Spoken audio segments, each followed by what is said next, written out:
online English class. Today's lesson is the old clock shop. But before we start reading the story, children, I would like to ask you, do you like stories? Yes.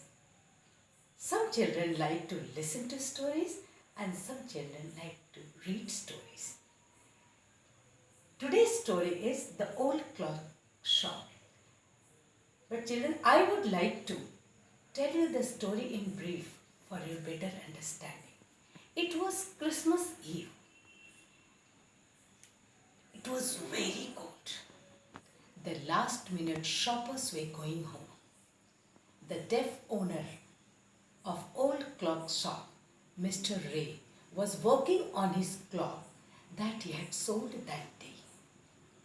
After finishing his work, when he stood up and was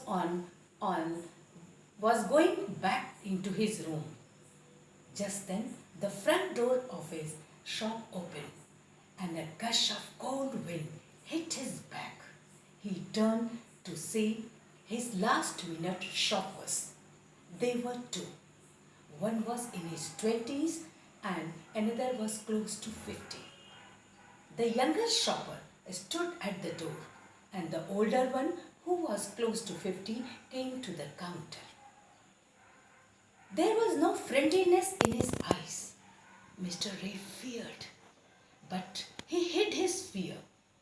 Very gently, he took out his notepad and a pencil and posed towards the customer and wrote the message,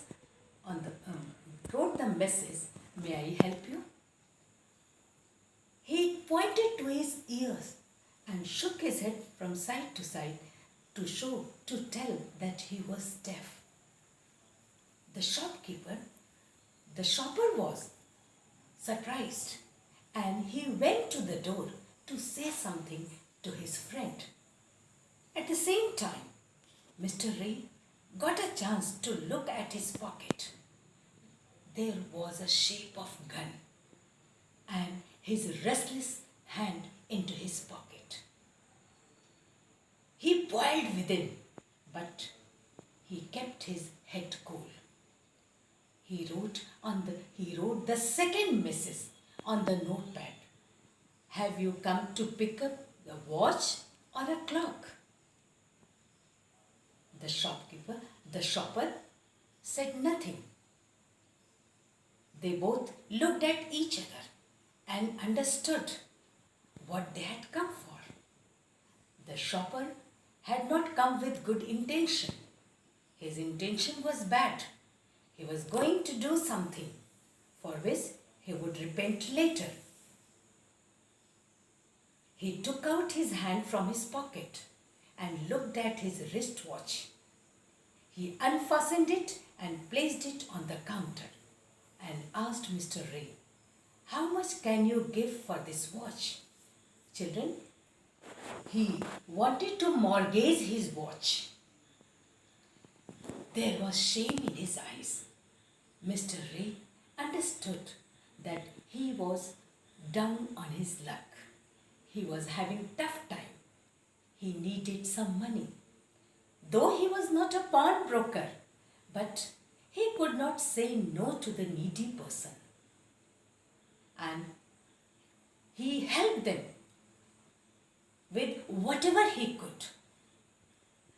The shopper asked the shopkeeper. The shopper said to the shopkeeper that you can give me as much as is the worth of the watch. Mr. Ray immediately took out $50 note from his cash box and passed towards the shopper. The shopper's eyes seemed to say thanks to him. And he wrote on the notepad that "I will come to pick up my watch as soon as possible." And after taking the money, he left. Mr. Ray had given him the money more than the worth of the watch. Children, he did this as a gesture of goodwill and generosity. He was a very generous person. And after the shopper left the shop, there was complete silence in the shop. The striking of the clocks and watches could be heard. The timepieces rang out a musical message of peace and goodwill. This is the story, children. Thank you. Now